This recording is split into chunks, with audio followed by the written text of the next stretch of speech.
Hello. I thought I'd do a video on the issues of race and ethnic minorities. That's kind of been on convo this week, but also a bit on Friday. I really didn't have an opportunity to talk much about the issue, largely because I was consulting the whole week, and so I didn't get much of an opportunity to really be engaged in the discussion as it was happening. But also, a lot of people reached out to me to kind of try and scope my opinions, and I didn't have time to respond to those things. And so I thought I could share my views, but I thought I could maybe hopefully do a bit more than that and sort of share my experiences as a black individual, not just in the company I work for, but also in the Tableau community more broadly. Now, I normally script all my videos. I do. So I've actually literally written everything I was going to say here. I literally typed the whole thing, but I'm not going to actually read it. I just thought, you know, it's good to get your thoughts out on paper and or a screen in this sense, and just talk out loud essentially. And I want to sort of give some context to what I'm going to talk about today. These are my opinions, and some of them aren't necessarily correct. So if you think I'm saying something that you don't necessarily agree with, please engage in the discussion. Let's talk about it. Secondly, I'm sort of saying what I'm saying from how I see the world and how I see things happening, again, in my company or outside of the company, in the Tableau community or the wider world.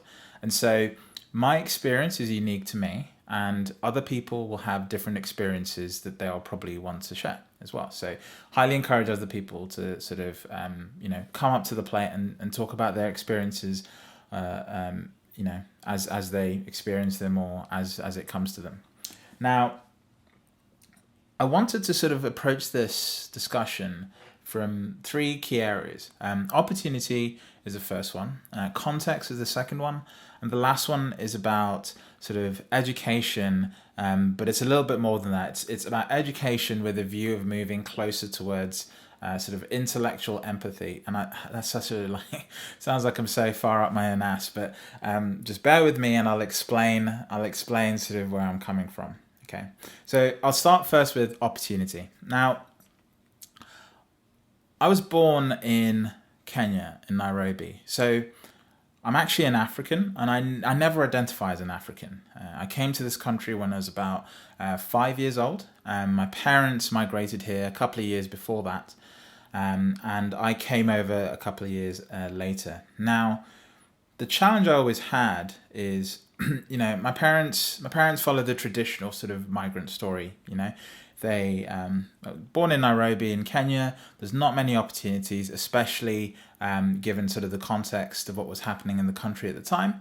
And they thought, well, maybe there's an opportunity to move to another country where the opportunities are better for them in their professions, in healthcare, but also for me as their young child. And so they experience a challenge, actually. I think many migrant stories experience lots of different challenges, but the challenge my parents experience is that in order to come here, they actually had to leave me in Kenya.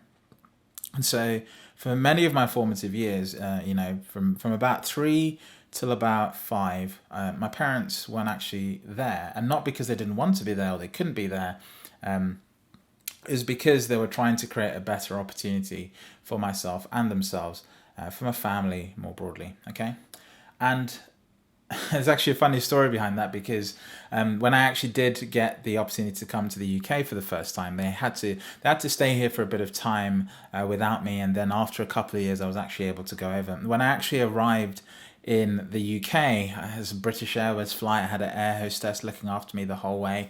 I think I had probably the best experience I've ever had on a plane, and it was actually my first ever flight as well, on any plane. And I got to the UK, and my parents were waiting for me at the border, and I was asked to identify them, and I couldn't. And the harsh reality is, when you last saw your parents at 3/4, and then you see them again at 5 and 6, your recollection of who they are just hadn't formed. So there was actually a bit of a hoo-ha around this, and I spent several hours at the airport whilst they got their papers in order to kind of prove that I was their son. And eventually we all went home. But my point here is that lots of migrant stories come from this issue of challenge. And actually, that challenge continues once they get here. And it can vary. Sometimes it's social challenges, maybe it's cultural challenges. But one of the other challenges they often talk about, especially migrant parents, is they'll often talk to you when you're young about the issue of race. Okay? And this issue for me personally is actually very different to, I think, what most people will expect. I think when you hear about racism, the first thing you think of is race or race based on ethnicity or skin color. Okay? And actually, in my experience, it was very different. And to give some backstory very, very briefly, I came to the UK. I was a couple of years behind my educational levels that I needed to be to enter the UK system. And so the parents found a school, but in essence, they didn't feel it was good enough because I was already behind and I needed a lot of special sort of attention in that sense to catch up academically. So they took a punt and they sent me actually to private school. And, I was in a class of 6 or 7, pretty much all the way throughout my education. And long story short, I was the only black kid in school. Like it was always the norm for me. And I struggled to fit in, not because of the color of my skin, but actually because in those environments, during that time, it was actually rather unusual for someone of A, my skin color, and B, of my cultural background, and C, of my parents' sort of professional background, to be putting their kid through private education. And so it was a rather sort of interesting time because I was also trying to fit in. I just sort of left another country and trying to understand the British sort of cultural ways. At the same time, trying to sort of form a sense of identity and not really finding anywhere I could fit in. And this became sort of a bigger and bigger challenge throughout my life, basically throughout education. I pretty much carried on through private education until I finished college. And actually, that's where the issue really sort of rung home to me because I just still couldn't fit in. I went from a school of, 50 people in primary school, 50 to 70 people. Then I left that and I became the only black kid in a school of about 800 people. So I went from 1 in 50 to 1 in 800. And in my sort of story, this sounds like a very privileged story. I have to sort of emphasize that. And I am very privileged and I'm very fortunate to have had that opportunity. My parents worked extremely hard. They did, night shifts and double shifts just to meet the, fees to get into these private schools. And, a funny twist to this is, you would probably say, well, why didn't I go for a scholarship? I didn't know such a thing existed. It just wasn't in our sort of discourse or sort of understanding of how these things worked. And so, my parents just worked extremely hard to sort of put me through that experience. And I continued to struggle to fit in because I was going to school with people who were, reasonably well off, very relaxed. Their parents weren't working as hard as my parents were working to put me through education. And I also had this pressure because I knew my parents were working hard to put me through this process. And so at the same time, I didn't really fit in with the kids at school. And likewise, whenever I networked with people from my ethnic origin or people from my sort of background, I also struggled to fit in there because to them I was too posh. And yet at the same time, I wasn't getting A's in English at school. And so I was caught in the middle of this really bizarre dilemma where I was really struggling for identity. I was really struggling to understand, like, where do I fit in? How do I do this? How do I pull this off?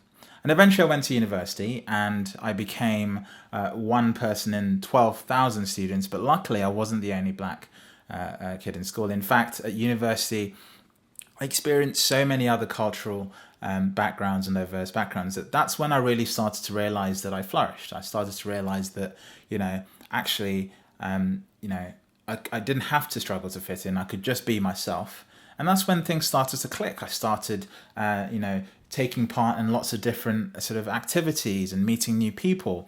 A funny thing in school, whenever I told people I played rugby, they'd always look at me like some weirdo, because they all played football. That's just the difference in sort of backgrounds that we had. And yet in university, I could just carry on playing rugby. And in fact, there were many other black kids playing rugby, in that sort of setting. And so at university, that's when I finally felt that I could, become myself, and I had this sort of space to grow and become sort of a better person, and to the point where that led to me being elected as a student representative. And that was a really powerful moment for me, because it wasn't just about being elected. It was actually being something really stood out to me here. I was being elected to represent other students from all walks of life, not just students like myself, but students from all walks of life studying a whole range of subjects.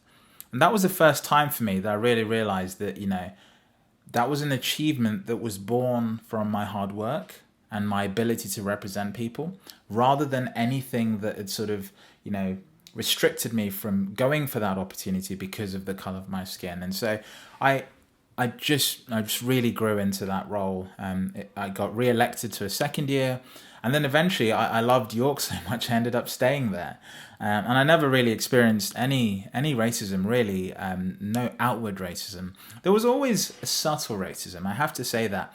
Even in school, there was always sort of subconscious racism. For example, people would always say they were surprised that someone of my skin color or background could speak English so well. I always used to sort of get this perspective. I got to grade 5 in piano, and people were surprised that someone of my background could play the piano and stuff like that. So there was these sort of small things, and I didn't think of anything of it at the time. But over time, I started to realize that actually, these are the small instances of not necessarily racism, but bias that you have to stand up for. And I separate those two because I think racism is something that's extremely overt, as well as subtle, but it's unfair to just blanket everything with the term racism, because in other cases, racist bias is just different from straight out in your face racism, which I have experienced, but I fundamentally believe they're two different things.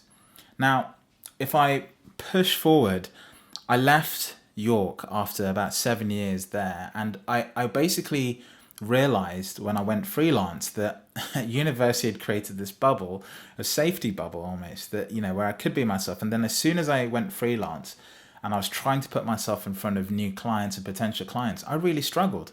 I realized almost very quickly that the thing I was actually fighting against wasn't so much my skill or lack of experience. It was actually the fact that in any process where I was putting myself forward and people could see my ethnicity, I wasn't getting the opportunities that I wanted. So I changed my tack, actually. I changed my approach, and I started putting myself through processes where you didn't need to sort of see my ethnicity in order to judge my skills. And so I actually made really good income off a platform called Odesk. Odesk, way back when, in 2000 and I think it was 2000 oh man, I don't even know how long ago this was. So I think 7 or 8 years ago, Odesk was a platform a bit like Upwork today, where you could essentially sell your skills. And so I did like graphic design, magazine design, freelance there. I entered competitions, so I actually got to the final of a BBC Radio 4 digital experience competition around podcasting when it was a new and sort of amazing thing. And I got to the finals of that. We didn't win, unfortunately. An agency won, but as a freelancer out there doing nothing on my own, I found it incredibly rewarding to go through those processes. And so I realized, hey, the way to succeed isn't to sort of put your ethnicity out there and sort of have to take on these challenges head on. It's actually put your work forward first. And so I started doing exactly that. I'd talk to my friends and I'd ask them if they had people that needed work, and I'd get referrals through my friends that way. And actually that started to be quite a successful thing. And I figured this out within the space of 3 months. And I did that for about 8 months. Now, another thing I started doing was also just putting out my work on Twitter and reaching out to people directly. Rather than waiting for people to come to me, I started reaching out to people. And one of those people I reached out to was actually Craig Bloodworth at the Information Lab. And it was incredible because that's how I ended up doing the job I do today, a job that I passionately love. And the way that worked out was I actually tweeted something about quantified self. As many of you know, I'm really into that. And I talked about the ways of getting this data together in sort of a meaningful way. And it was an idea that I had in my head for a startup. And I actually asked Craig to be my mentor. And Craig agreed, and he was very supportive. But then a couple of weeks later, he just messaged me and sort of said, well, would you like to sort of explore this idea of working with Tableau, and specifically data in Tableau? And that was an interesting thing, because I'd seen Tableau, but I didn't actually know what it was at the time. And so I sort of went along with it. I was still freelancing, so I was still sort of passionate about being independent, but I also wanted to see what this thing was. And so I met Craig very briefly, had a conversation, and then I met Tom. In London, I just went to One Alfred Place, which is like a co-working space. We had a one-on-one conversation. I brought some books about design, and I was trying to persuade Tom that my design skills were second to none, because that's what I had going for me. My design skills were the strongest asset I had. And Tom very politely told me that in analytics, design is sort of second to function.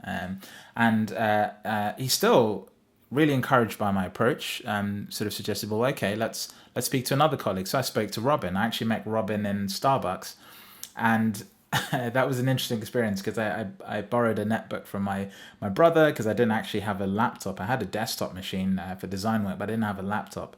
So I sat there in Starbucks on this tiny little netbook. It was so small. Tableau could barely run on it, and I was showing my visualization, which was absolutely awful. And the three of them took a chance on me. Essentially, I didn't have a CV that said anything that I could work in analytics. It was very much an opportunity they gave to me, and it was done on this basis, which was quite simply, listen, we can see you have the passion for data. Why don't you spend a month working alongside us, and let's see where you go. And then 3 months later, I was working for a client, my very first client, who I then worked for a year and carried on. And I have to say, that process itself was an opportunity as well, because at no point did Tom look at my CV, or did anyone look at my CV and say, Tim doesn't have these skills. What they did is they looked at my passion.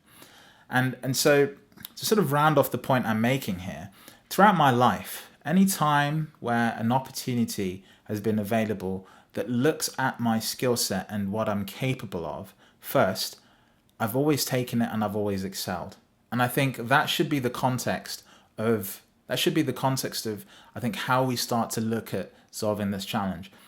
I'd hate to be put in a situation where because of the color of my skin, people sort of create an opportunity for me.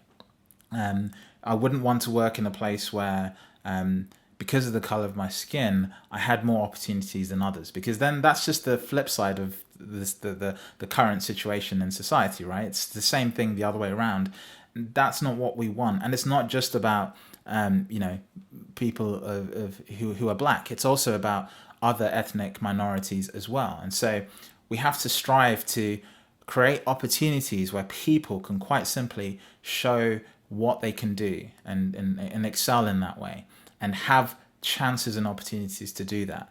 And the narrative that you're seeing now is that a lot of ethnic minorities just don't get that opportunity, full stop, because of the presumptions or assumptions that are made wrongly about their ethnicity or the color of their skin. And so that's sort of the first key point. Opportunity is such an important thing, but at the same time, that's all I think people really want: the opportunity to be seen on the same standard as everyone else, and be judged purely on merit and not anything else. Okay.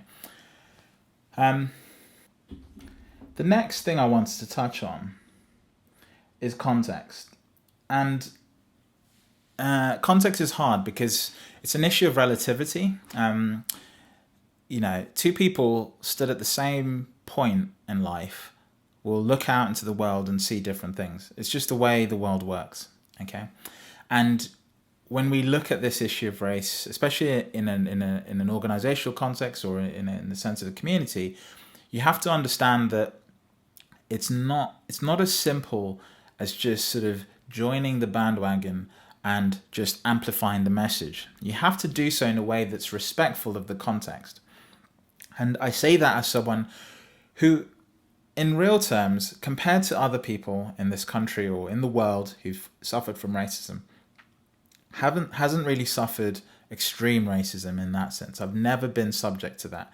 And so, everything I'm talking to you about can only come from a very sort of narrow perspective, and that is my perspective. And the issue of context is that you can't take racism as we see it, let's say, in the UK, and compare it to racism as we see it in America, because each society is at different levels of understanding of that issue and maturity of that issue. The other thing is that you also have to take into the context of the world we live in today. I mean, notwithstanding all the issues of race around the world, we are living in a pandemic here, and every single day, people are suffering not because of race, but purely because of an unknown disease that's killing people indiscriminately, irrespective of their race. And so we are living in very sort of different times where we can't get in a room and talk to each other face to face. We can't get in a room and sort of passionately discuss this. And so when we talk about solving this problem, we have to do it in the context of the world we live in today. And in a business, it's even harder because the parameters of what you can actually change is very sort of very actually narrow if you think about it. Not least because, if you're in consulting like myself, the majority of the time you spend isn't actually spent in the context of your own company. You spend it with clients. And when you have 3 or 4, 5, 6, 7, 8 clients a year, those are 6 or 7 different sort of circumstances and environments and contexts that you have to sort of adjust for very, very quickly. And let's say you experience racism in those settings. Well, it's even harder because you're on your own. Like if you don't have the professional experience that, let's say, someone like myself has, 7, 8 years in profession, you might not have the courage or confidence or even assertiveness to be able to approach the issue directly if it happens to you or if it happens to someone else. And so context is extremely important in this setting because you have to take that into account. And also, let's not also forget that in the context of businesses, many businesses are struggling just to keep the lights on. It's not a simple issue where businesses can just very quickly take on this issue. And so we as individuals, everyone in any organization has to really step up and help our bosses, help our management understand this issue. Because in any other situation, if this was the only issue, then they'd have a lot more mind share and time to sort of deal with this. And so we have to be patient about this issue, both as a community and as individuals in our own organizations and also in our society more broadly. We can be activists today, but we have to understand that the outcomes will come much, much further down the line. And in between now and then, we have a role to play to make sure that we all get there. And I think that's an important thing to sort of bear in mind. The context of how we solve this issue today in a digital world changes the way we approach this. It changes how difficult some discussions are, and it changes how easy some steps are. So we have to take advantage or bear in mind the difficulties that either side of that coin sort of proposes. And so I think that's something that we can all do to kind of think, in the world we live in today, what can I do to bring about change? Okay. And that brings me to my final point, which is the one where I sounded really up myself, which is sort of education to help improve sort of collective empathy, right? And this is a tough one. I hope you maybe clocked that by sharing my experience of racism right at the start, and I say racism, it's also bias in some cases where it's not as severe. I'm trying to sort of educate people on the types of things that people like me might go through, because it's not until you listen to several experiences like mine that you can really start to understand that. And the other challenge here is that it's all well and good you as an individual listening to me or listening to a podcast or reading an article about it. All of that doesn't actually build towards collective empathy. What builds towards collective empathy is when you then take what you've learned and you bring it back to a setting, a context, and we talk about it. And it's really hard because talking about this is really uncomfortable in some cases, right? it's uncomfortable for someone who comes from that ethnic minority because you have to bring up instances that you'd rather hoped you'd buried in the past, right? And maybe you found yourself now being more assertive and able to handle them, but now you have to really dig deep and sort of think back to to this sort of these pain points, which your brain is naturally designed to forget.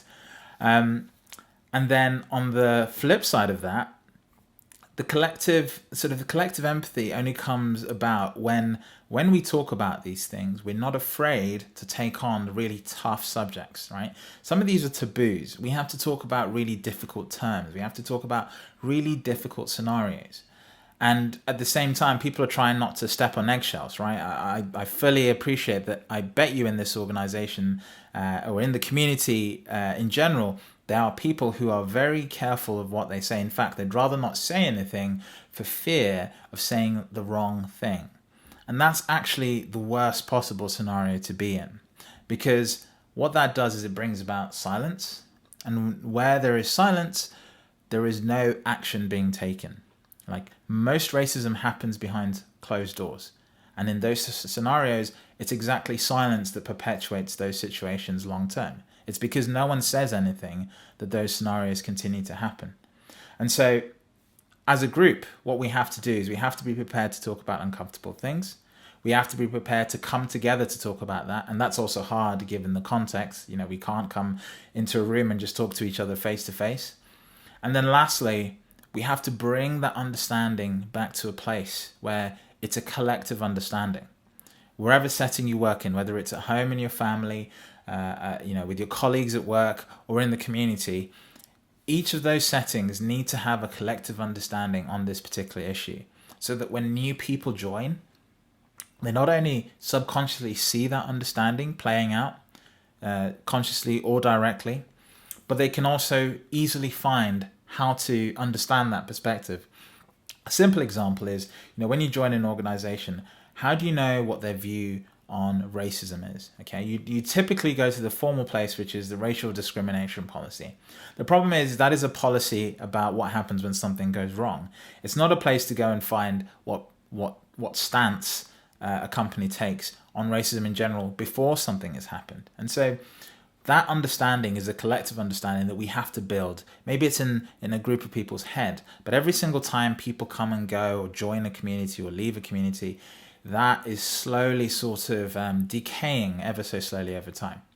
And so we have to work towards building that, because it's only when we do that, that when racism happens behind closed doors, people actually have the confidence and assertiveness to stand up for people. And the other side of that is, me as a black person, I also have to be willing to talk about things that are uncomfortable, because how can I expect those who aren't, how can I expect those who have privilege to not have to worry about the things I have to worry about to stand up for me if I'm not willing to explain to them sort of the issues that I'm going through, okay?